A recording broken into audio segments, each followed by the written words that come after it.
quick video from Dr. Kia Pruitt from the Dr. Kia Pruitt Show to let you all know that debt collectors were put on notice. In fact, the Federal Trade Commission, also known as the FTC, created a list of banned debt collectors, and I have a list of them in alphabetical order. So some people are actually reporting, starting today, that they received letters saying that their debts have been canceled. Now, we knew that that had been happening behind the scenes with some people, but it is now official that America and Donald Trump has put debt collectors on notice. Follow the Dr. Kia Pruitt Show for more, and I will show you that list. Or if you're my family and close friends, you can call me or send me an email or a text, and I'll send that list to you. So we're about to be free. This is a part of NESARA and JSARA, the National Economic Security Reformation Act, also known as NESARA, and the Global Economic Security Reformation Act,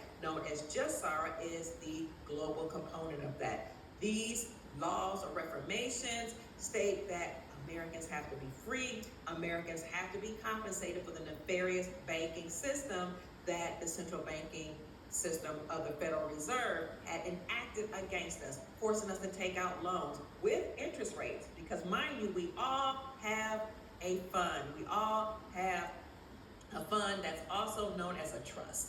Okay, each of us were supposed to be able to offset our debts using our trust. In case you didn't know it, we all were born with a birth certificate, most of us anyway. We were born in the hospital. The hospital then securitized those birth certificates, sent them to the government. The birth certificates were securitized, traded on the New York Stock Exchange, and they accrued interest.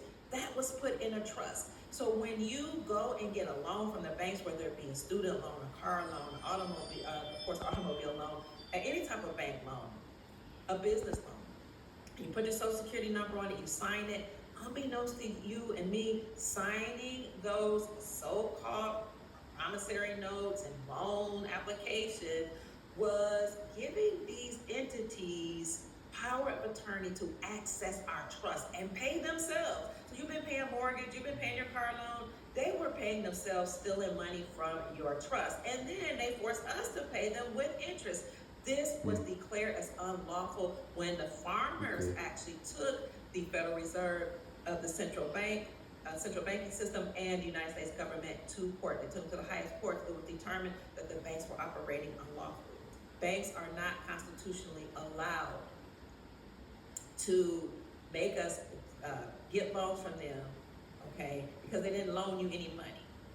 And it's unlawful for them to make us pay them interest. So it was determined that not only had the banks done the farmers wrong by forcing them to take out loans and securing and stealing their land if they didn't agree to certain things like sowing certain seeds, doing certain things like making cattle sick, and anything that the United States, the federal government and their central banking system wanted to say they had to do in order to get money, they would do.